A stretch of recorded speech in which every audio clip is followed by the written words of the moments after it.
Hello. You are listening to Those Are the Girls with Mallory and Friends. I'm Mallory, and this is a pop culture podcast, not like other pop culture podcasts. We don't just talk about culture, we change culture.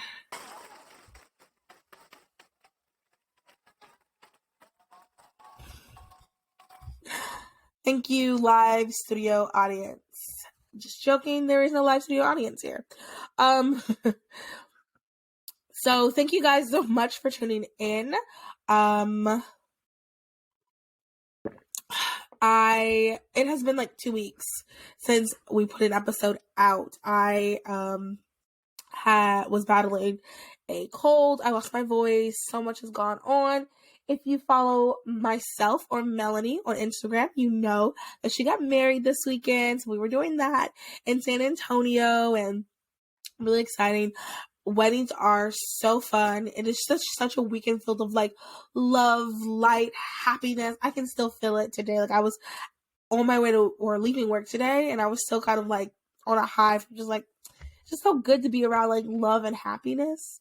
Especially when, you don't have all that going on in your own town. So it just felt really good to be, in that environment. So if you have not already, go ahead and like just message Melanie and Jerry. Congratulations. They both have been on the show.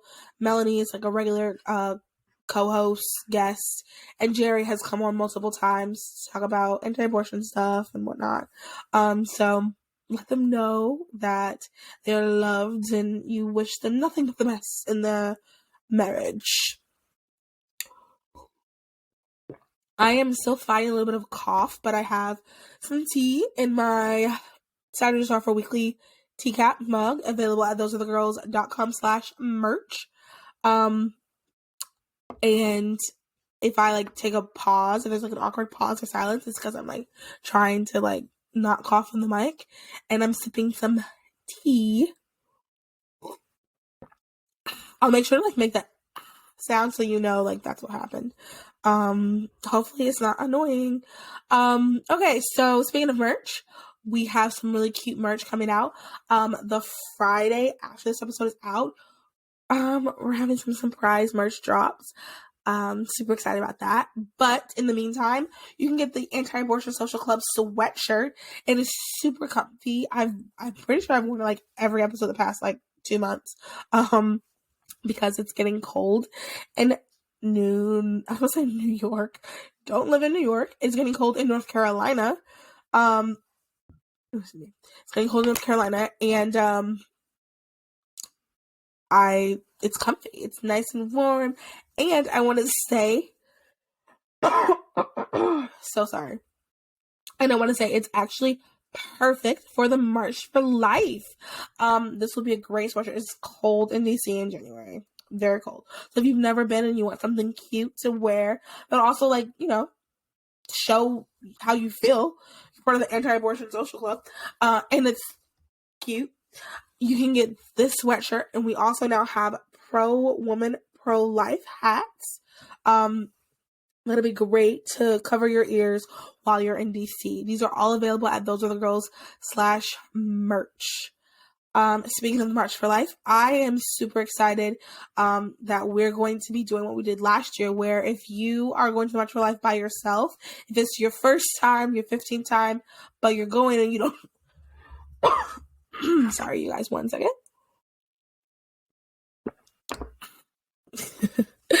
It's probably going to be... I'm going to try not to be annoying. I think it's funny, but I don't know if y'all will. Anyway, if you're going to the March for Life by yourself and you don't have anybody to go with, or you're going back and forth whether you should go because you don't have a group, come join us. For sure, it'll be myself, Melanie, and maybe a few other girls that have also been on the podcast, and a couple of other friends possibly. But I want you to know that you are not alone, and you are more than welcome to join our group. And we'll march together.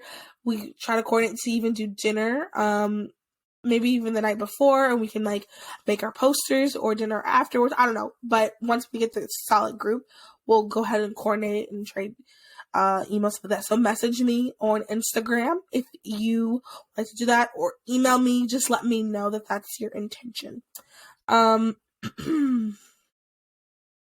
yeah, I guess that's kind of all the announcements I have right now. So let's get into the topic.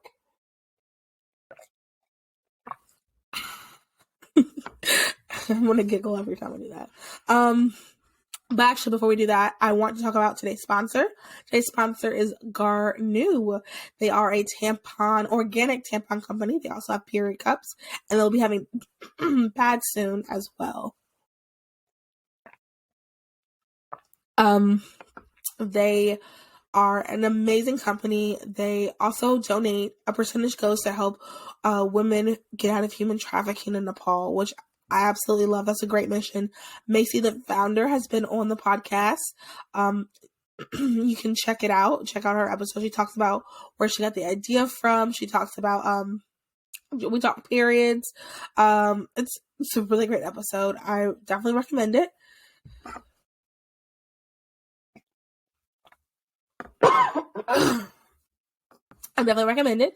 And yeah, you can use the code OtherGirls10 to get 10% off.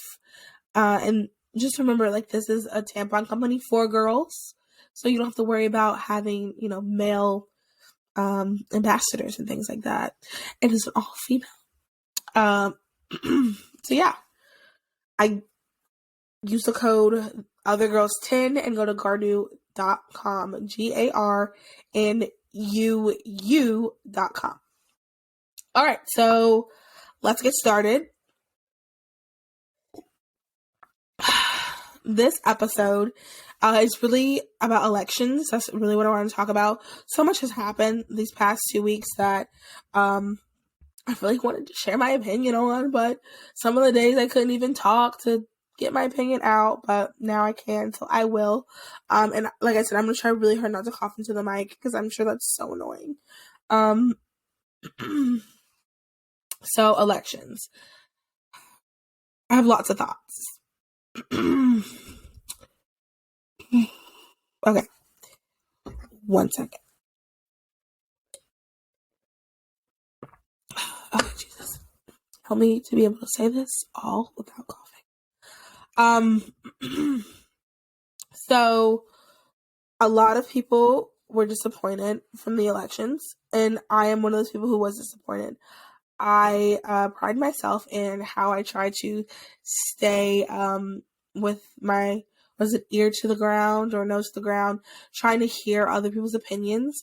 I do consume a lot of conservative content, obviously, but I also like to consume some other, like, leftist content. I want to know, like, what are the topics that they care about? What are some things that they're concerned about? How do we talk to these people, especially, young people who just really feel as if they're not being heard and feel as if they're not being taken seriously? Like, how do we do that? So, yes. So I knew that there was not going to be a red wave. A lot of content creators that, we all know and love don't do that, if we're being honest. They don't do that. So what they said, for whatever reason, was there was going to be this big red wave and, we're going to take all these seats and, people hate Joe Biden, so it's going to be this big thing. When in reality, could not have been further from the truth. And we'll discuss, like, some of the reasons I think that happened in a little bit. So, initial thoughts. The night of, like I said, I was disappointed. There were some races that I thought should not have been that close, and there were some races that I thought were going to be better, but they just weren't. We didn't do as well as we wanted to. I will say North Carolina did fairly well. We won our Senate race, which was very important. It was very crucial for us to keep that Republican seat. So congratulations to Ted Budd and to all of us who voted in North Carolina. And, it'll be good to stop getting those mailers and to stop seeing those campaign ads that were just ridiculous this year. It was, like, wild. And then in our state legislature, we needed one more House seat to have the Republicans have the super majority in the North Carolina state legislature. We unfortunately did not get that. And the reason why we really need that is because anytime anything gets passed, for example, there was a heartbeat bill in North Carolina that was supposed to get passed. It was voted on, it passed the House, it passed the Senate. It got to the governor's desk, and our governor, who is a disgustingly leftist, pro-abortion, not a good governor, vetoed it for a heartbeat bill, as well as a born alive bill as well. So crazy. But I was talking to a friend, and he was saying that like there's a couple of pro-life Democrats in the North Carolina legislature that we could possibly get to vote with us. So we'll see how that fleshes out in the next 2 years. Because the North Carolina governor race, will be in 2024, and this governor has already served his 2 terms. He can only serve 2 terms back to back in North Carolina. And it's going to be a governor's race, and it's going to be very interesting. This upcoming election for governor in North Carolina is going to be very interesting. So North Carolina, we did fairly good. I was disappointed. I really wanted to take that seat, but we didn't. That's okay. God is still in control. I think at the end of the day, like, I don't want this to be a really doom and gloom episode. And I want us to remember like a thread throughout this whole thing. Like, at the end of the day, God is in control. God is in control. God is in control. So there's nothing really we can do. Nothing we can do other than pray, really, about some of these things.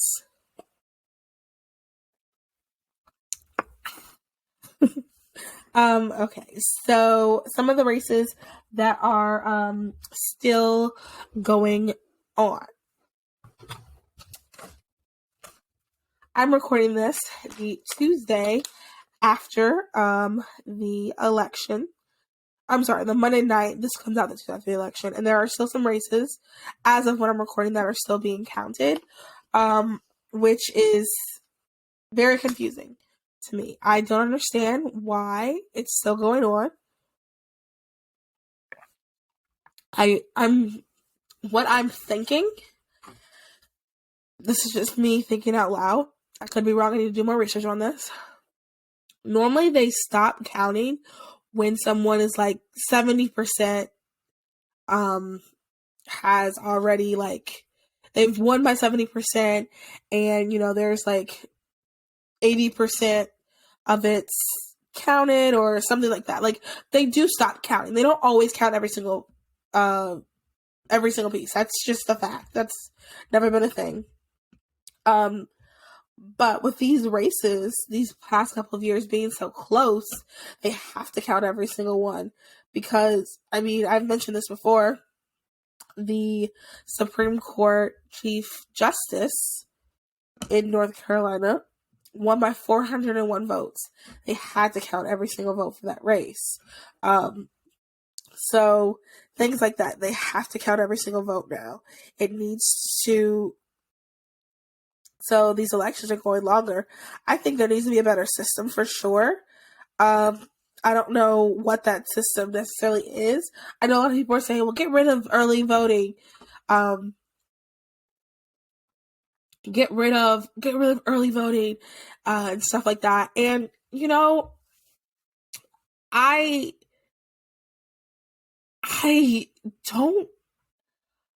don't want us to be a country that makes voting super difficult. I think it should be easy to vote if you're a citizen, obviously. I think it should be easy. It's a privilege you have as an American citizen. It's a privilege to be able to vote. So I don't think we should be doing things to make it like difficult and uncomfortable for people to vote. So I don't necessarily know I'm getting rid of early voting, especially because voting. I started going to work. I didn't have election day off. Most people don't have election day off. It's not a national holiday. So, like, maybe if they made a national holiday, possibly, but, like, I don't think we should be doing things to make it so difficult to vote. what should we do then to make this process better? I don't know. I don't know enough about that to give that suggestion. If you have ideas and things, reach out to me. I'd love, or if you've read an article, a good suggestion, reach out. I'd love to hear. But something needs to be done. It should not take this long. It should not take this long. It should not be this difficult, especially because, we've been voting for a while as a country. We've been voting for a while, so you would think we would have this a little bit more organized, maybe. I don't know, but I do think part of the problem, or part of, not necessarily the problem, but the reason is the country's so divided that these elections are not close anymore. I don't know if anyone else has been noticing this trend. I just feel like no one's really been talking about it. There are some races that both sides, the Democrats were like, well, it should have been easier for us to win here. Republicans are like, it should have been easier for us to win here, but they're getting so close because our country is being so divided. Why is it being divided? Because of look at it, everything that's going on. And I guess the next question is like, how do we fix this divide? Like, what are we doing to get us to how do we try to come to a more cohesive, to get us to be more in sync? Once again, that's a question I don't know the answer to. I think that culture is a big thing. I think that we are not, we're not talking as a country. We don't have dialogue anymore. People are shutting people down. And I'm sorry, it's on both sides. This episode is going to be a little bit critical on our side too. We're not putting forth good candidates sometimes. That's just a fact of the matter, and this is just a fact of the matter. There are some candidates that were put forth and that were endorsed that were not good candidates. That's why your primary is so important. How do we fix some of these issues of, this so-and-so was a bad candidate? Yeah, but there were other candidates that ran that were better. People didn't vote for that candidate. So this is what you get. So then, now you're begrudgingly voting for someone that you don't even really like. That's why your primary is so important. I encourage everyone to vote during the primary. I hope you encourage all your friends to vote during that primary, but there are some people who are very disappointed. I can easily talk about the Oz and Fetterman, that race. I do not envy the people of Pennsylvania. I do not envy them at all. And I'll be honest, that would have been a tough election for me because Oz is not a Republican. I'm sorry, he's not. He became Republican 5 minutes ago. He doesn't even, anyway, it's a whole nother conversation. He's not a Republican. He is very squishy on abortion. He will not say that he is anti-abortion. Anyway, it's a whole conversation. And if you're voting pro-life first, that's something that's important. So that's a very, very, very difficult, that was a very difficult race. And I think that Pennsylvanians voting for Fetterman kind of spoke volumes. I think it spoke volumes to Pennsylvania. And I'm going to be careful about what I'm going to say next because I don't want to be misunderstood. Nothing frustrates me more than being misunderstood. So, as I say this, I think that we have to do a better job in thinking about our candidates. Just because this name endorses that person does not mean that that person is a good candidate. I think we saw that with two candidates, Oz and Walker. I think those are just two examples of not good candidates. And I think also too, realizing that what works in one state might not work in the other state because of different mindsets, because of different industries, because of different issues, because of different, just so many different things. It doesn't mean you change your values. It doesn't mean that, you change your stances. That just means that you approach it like a native. What works in the conversations you have in California, how do you talk to someone from California is going to be different from how you talk to someone in North Carolina. I'm North Carolinian. We're not going to listen to you. in California, like how the Republican would speak is not going to translate the same. And that's okay because it's different. We're the United States and we're so different. And I think that sometimes candidates, especially if they don't really, I don't know, I don't want to say, okay, I'm not going to say that, but sometimes candidates have to work on how they're going to talk to their constituents. Because at the end of the day, these politicians, they work for us. They're people who we elect. They have to work on how they're... Anyway, so let me move on from that. So we saw not good candidate endorsements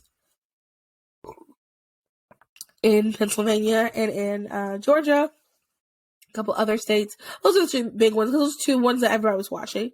But a couple other states too, there were not some good endorsements. And we saw exit polling. Now, I'll be honest. I have looked into this and I have watched different commentators on the left, on the right, in the middle, and there was not a consensus on what people were saying in exit polls.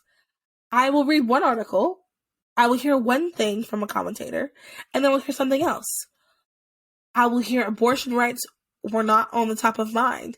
Look at these trending numbers. If that were true, then X, Y, and Z. And then I'll hear people really care about abortion. This is why women voted this way. So, like, I mean, I don't know. People, the economy really, inflation. People, Well, if that's the truth, then, like, why didn't Republicans win? Because statistically, people trust Republicans when it comes to the economy. So why didn't more Republicans win? So, like, I don't know. I don't know. This is one of the negatives about information overload. I think that you use your best discernment. What I'm going to say is a problem. I'm going to diagnose it from how I see it, and from what I've seen and gathered some information that I've researched, people I've talked to, things that I've read. I do see abortion being a huge issue. Let me tell you why. Specifically in North Carolina, almost every ad, anti-Republican, talked about how that candidate wanted abortion completely gone. Which, some of the candidates did not say that. But that's what they were saying. That they wanted that, you're going to have a miscarriage, and if you vote for this politician, you're not going to be able to get rid of the dead baby in your uterus because this politician thinks that you should be able to not get an abortion. And they're saying all this stuff, and that was all of the ads on my Instagram, on my Facebook, were geared toward that. When you go online, there were someone, I don't follow these pages, but one of you guys, one of the listeners, mentioned that fertility pages were saying, if you don't vote for vote for Republicans, they're going to get rid of all of your IVF babies.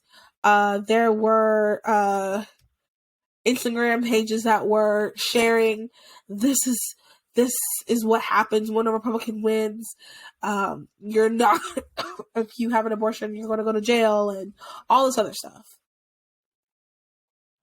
And, there's a statistic that I believe it's women who voted for, women over, unmarried women specifically, but women overwhelmingly voted for Democrats this election cycle. Specifically unmarried women, which I'll get to in a second. But we can think that has something to do with abortion rights, because that's something that is being talked about and something that has been on people's mind.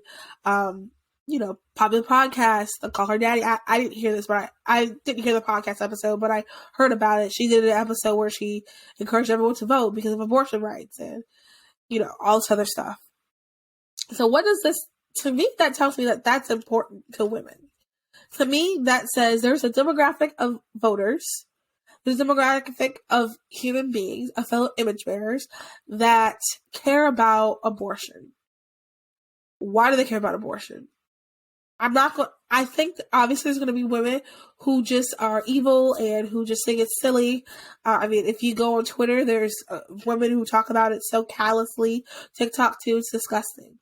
But then there's women who are genuinely concerned, who genuinely they don't know enough about what's going on, because that's just not something that they have researched, that are hearing one or two things being thrown out there and are afraid. I've heard and talked with women before who legitimately think that let me pull up this post. Let me pull up this post a friend sent me and asked me if it was true. And I told her no. So this says, in the event that anyone's wondering just how much is staying in the election, 1 second. Sorry. In the event that anyone was wondering just how much is at stake in this election, in the state of North Carolina, a rape victim may be forced to appear before a community-level review board in order to get permission for an abortion. Are you kidding me? Now, there's people who believe that.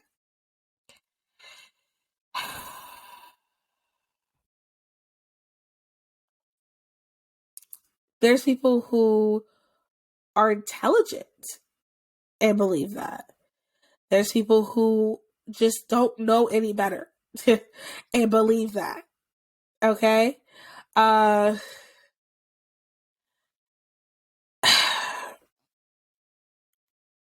So what does this tell me? What do we do with this? What do we do with this information? It's not true. So we combat that.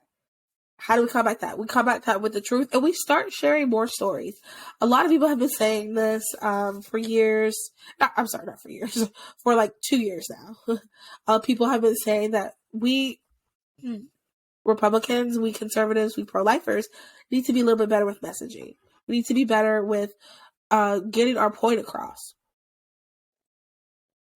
For example, and I think I said this before the podcast, and I'm going to try to say this, and I'm going to try to live my life like this. We got so caught up in facts don't care about feelings, which I know, if a fact's a fact, whether we want it to be a fact or not, but we forgot that people care about feelings. So we can facts don't care about feelings to someone all day, but if they feel hurt by what you have to say, they're not going to listen to you. Because think about it. You don't listen to someone when they're hurting you either. It's human. It's how things are done. Also, too, are we different or are we not? I mentioned how I believe that the GOP should have ran better candidates. And someone said the GOP, we're the only ones who have a purity test for our candidates, something like that, implying that we should just vote red no matter what. And I'm sorry, I'm not doing that. I'm sorry. That's just not, no matter what. Absolutely not. I vote pro-life first. Point blank, period. And I think it's okay for us to want to have better candidates. Are candidates ever going to be perfect? Absolutely not. Are there going to be candidates that I disagree with some of the stuff they do? Absolutely. Are there times I have voted for someone and I really didn't want to, but I did? Sure. But it's okay for me to want to have a better candidate. It's okay for me to have standards for who I'm voting for. And that's okay. There's nothing wrong with that. I think that we just need to put forth better candidates. And I think that once we start sharing more messaging, once we talk more about how this is the lie. And we get in front of the lies, too. And that's another thing I'm thinking. So I'm also kind of thinking out loud. Some of you have already emailed me or messaged me your emails. I want to have some brainstorming. I want to start seeing, what can we do? Because those are the girls we're going to be tackling this. Our goal is going to be to change hearts and minds, specifically on abortion for young women. We want to make abortion illegal and unthinkable. Making it unthinkable means that we have to change culture. We have to let women know the truth. Are we going to change every woman's mind? No, that's impossible. And there's always going to be people who are never going to be on our side. But can we change some? Absolutely. It absolutely can happen. And that's how we're really going to make a difference. That's how we're going to fix some of these trending things, is doing that. So if you have ideas or if you want to be part of this brainstorming, please reach out to me, DM me, let me know. And we definitely can have this conversation. We can talk more about what we can do. I'm thinking, doing some more, just getting information out there, working with like organizations like Life Action that are on the ground. They're doing like a lot of good research, and just letting people know the truth. And like showing the truth, telling people the truth, and having some sort of messaging. I don't know, you guys. Like, let me know. Let me know what all we can think of. I think this is something that's going to take time. In 2024, we might not change every single life, but I'm hoping by 2050 we would have done at least some of the foundational work to get some more to do this, to let people understand the value of a human life. I think that once people understand the value of a human life, and once people understand that they're taking a human life, I think once they do that, we'll see real change. We'll see different people voting. This is how we're going to make the difference. Trying to get to the average pro-abortion voter, like trying to get them to understand why they're voting that way, to help them understand they can, even if you got pregnant and it was unplanned, you can do it. There are pregnancy resource centers. There are women out there who want to help you. There's men out there who want to help you, that you're not alone. Understanding that once we can get that in people's heads, I think we can really make a difference. I think we can change some of these trends that we're seeing. Speaking of trends, this is the last thing I'll say. This is like the last section of the discussion today. I want to talk about the trend that all of our favorite commentators are talking about, how single, unmarried women voted Democrat. I think that that's a fact. I think that, unfortunately, unmarried single women decided to vote Democrat, which honestly seems like they care more about them than the people on the right. I don't think that they do. I don't.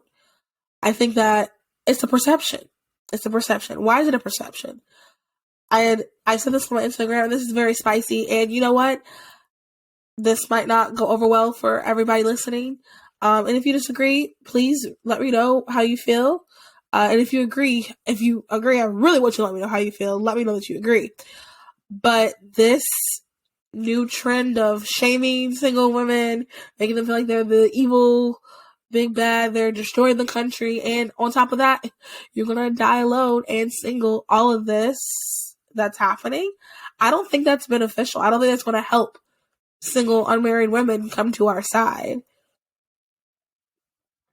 I think that recognizing, you know what, single, unmarried women did vote that way. I think that, say stuff like, well, that's why we need to have you have to be married to vote, or what is it, single household voting, get rid of the 19th, or that's because they are just, they're just these terrible women, and they are just don't know anything. They're just, let me see what's, no, I'm not gonna pull it up. These women doing all that, talking down to women, that's not helpful. That's not beneficial. That's not going to get anyone to come to your side. And I want you to know that if you're listening to this and you are a single unmarried woman, and you want a conservative, especially, like, you are valued through those other girls. Like, I don't want you to feel like you are the downfall of society. That's how they make it seem, like the single unmarried women are the downfall of society. Am I saying this partially because I am a single unmarried woman? Probably. I'm probably taking it personally. That's probably a reason, because I'm a human, because we're humans. This is what I think people forget. Like, yes, you should not care about what people say. Yes, facts don't care about feelings, but you're a human. Not only that, I'm a woman. I'm a proud woman. I have emotions. I have compassion. I have feeling. I have empathy. I have all of these feelings. These are things that God has given me, and I feel blessed to have those. And I'm glad that I have came to my political opinions on my own. I have been blessed with the research and the things that I've done. I'm very proud of that. I'm glad about that. But like, not everybody is like that. So shaming them, taking away their right to vote, how is that going to help? So sorry, guys. Getting all fired up. No, but like shaming them, doing all that, how is that going to help? How is that going to make someone want to vote on our side if we're treating people like this? I'll tell you how. It's not. We're not going to get people to come to our side if we continue to treat people like this. So those are the girls we're going to work on. We're going to work on, at the very least, if your friend, she's kind of concerned, because that's the thing. A lot of these girls are I'm pretty sure they're kind of conservative. I'm pretty sure they're kind of conservative, but then they're going on and they're saying, repeal the 19th. That's gross. Why would you want to be a part of that? Then they're going online and they're saying, yeah, these unmarried women, you guys are going to die alone with tons of cats, and they're going to eat you, and no one's going to care. Why would I want to be part of that? Like, that is the vibe we're giving off and unfortunately, they're the I'm so sorry, guys. I think it's just because I'm really fired up right now. Unfortunately, those are the loudest people on our side are saying things like that. I mean, you guys have all heard the TikTok sound where it's where it's the girl, she's just showing how she's living her life, and it's somebody from Fox News, I don't remember who it was, but saying how unmarried women's a busybody, and she doesn't do this, she doesn't do that. So like, those are the loudest voices. So of course some are not going to want to do that, because women want to live life, and there's nothing wrong with that. There's also nothing wrong with being a mom, and you can do both. You can be a mom and still travel, but we don't talk about that. We make it seem like you have to be one or the other. But anyway, that's beside the point. All that to say that, like, I really want the girls to truly, like, I want us to get into this. How are we going to change people's minds on abortion? How are we going to help them? God can only change their hearts. At the end of the day, and that's how we'll wrap this up. At the end of the day, God can only change someone's heart. How are we going to... Let's ask God to use us to do that. Let's ask God to give us creative ideas, to be a vessel to help other women understand the value of human life, to help other women understand that abortion is murder, to help women understand that they are capable of taking care of a human life. I want those other girls to help with that. And if you want to be part of that, please let me know. Reach out, give me an email. We're going to try to set something up this week or next week. And also, too, I want those other girls to be where you can get your information. You don't feel, from the conservative point of view, and you don't feel like you're being shamed for being unmarried. And I mean, I posted earlier today that I'm recording this, like, sarcastically. I'll read the tweet because it was a banger, if I do say so myself.